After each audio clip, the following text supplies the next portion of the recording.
আসসালামু আলাইকুম। মুগ্ধ না স্নিগ্ধ, স্নিগ্ধ না মুগ্ধ, তাই না? মানে যারা মানে এই সমস্ত জিনিসগুলো বানাইতেছেন, মানে তাদেরকে আমি উদ্দেশ্য করে দুইটা কথা বলি, বুঝছেন? ভাই, আপনারা বাংলাদেশে জন্ম নিছেন, তাই না? আমার না যথেষ্ট সন্দেহ লাগে আপনাদের নিয়ে। আপনারা কই জন্ম নিছেন? এইভাবেই বলতে হয়। জন্ম কই নিছেন সেটা বা জন্মের কথা বলা খারাপ কিছু না। আজকে আমি মানে মুগ্ধর ভাই স্নিগ্ধর চেহারাটা দেখলাম। হ্যাঁ, ও মানে ওর ভিতরের অনুভূতিটুকু বোঝার মানে ফিলিংস কার আছে, কাদের আছে, কয়জনের আছে? ওরা জিজ্ঞেস করা হয়েছে এটিএন বাংলা নিউজ থেকে, মানে সাক্ষাৎকারে, যে আপনি স্নিগ্ধ না মুগ্ধ? ও মানে স্তম্ভিত মানে নিউজটা এমনভাবেই বলছে কথাটা, মানে যে মানে করছে কোয়েশ্চেনটা, মানে সেও খুব হার্টেড এবং মুগ্ধ মানে স্নিগ্ধও খুব হার্টেড।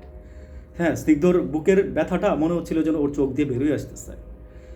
একটা ভাই, ওরা যমজ ভাই। ও মানে ওর ভাইকে হারাইছে, ও বুঝে যে ওর কেমন লাগতেছে, যমজ ভাই আবার।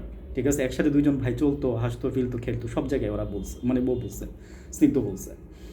তো বিষয়গুলো কি জানেন, যে আসলে আমরা মানে মনুষ্যত্ববোধ যে লোপ পাইলে যে কতটা লোপ পাইতে পারে মানুষ, আর কতটা মানুষ জঘন্য নোংরা হইতে পারে, মেন্টালিটির হইতে পারে, এই বাংলাদেশে না আসলে না কেউ বুঝবেন না।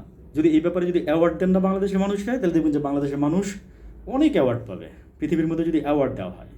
ঠিক আছে, আমি জাস্ট এই কারণে বলতেছি কথাগুলা, যে আমি মানে ওর ফিলিংসটা দেখলাম, স্নিগ্ধর ফিলিংসগুলো দেখলাম। মানে স্নিগ্ধ কথা বলতে পারতেছে না, এবং কথা বলতে না পেরে ফার্স্টে এমনই একটা কথা বলছে যে এই বাংলাদেশে প্রত্যেকটা মানুষই মুগ্ধ, আমিও মুগ্ধ। ঠিক আছে, ছি, ঘৃণা লাগে, লজ্জা লাগে ভাই আপনাদের প্রতি। ঘৃণা এবং লজ্জা দুইটাই লাগে। আপনারা এই দেশের আলো বাতাস খায় এখনো খান, এই দেশের আলো বাতাস খান আপনারা। ঠিক আছে, আপনারা সত্যটারে সত্য বলতে পারেন না। আপনারা কি মানে কিসের জন্য আপনারা এমন করেন? কিসের জন্য? দুইটা টাকা পাবেন তাই, নাকি অন্য কিছু বাহবা দিবে আপনারা? কি কি আপনার ক্রেডিটটা কি? আমি জানতে চাই ক্রেডিটটা কি আপনাদের? হ্যাঁ ভাই, এরকম মিথ্যা নিউজ প্রচার করে লজ্জা লাগে না ভাই আপনাদের? ঘৃণা লাগে না আপনাদের? আপনাদের মানুষ থুতু দেয় আপনাদের মুখে। ঠিক আছে, আপনারা যারা এগুলো ছাপান না, আপনাদের মুখে তারা থুতু দেয়, ইনক্লুডিং মি। ঠিক আছে, আপনারা এত খারাপ, এত জঘন্য মানুষ। আমি যদি মানে আসলে কি ওই যে বলে না যে একটা মানে ভালো মানুষের ঘরে জন্মাইলে ভালো কথা বলে, খারাপ মানুষের ঘরে জন্মাইলে খারাপ কথা বলে। হ্যাঁ, আমার আগে বহু মানুষ বহু কথা বলে গেছে এই জিনিসগুলো নিয়ে। ঠিক আছে, আসলে বলতে গেলে অনেক কিছু বলতে হয়, ভিডিও শর্ট করে দিচ্ছি। ভালো থাকেন, আসসালামু আলাইকুম।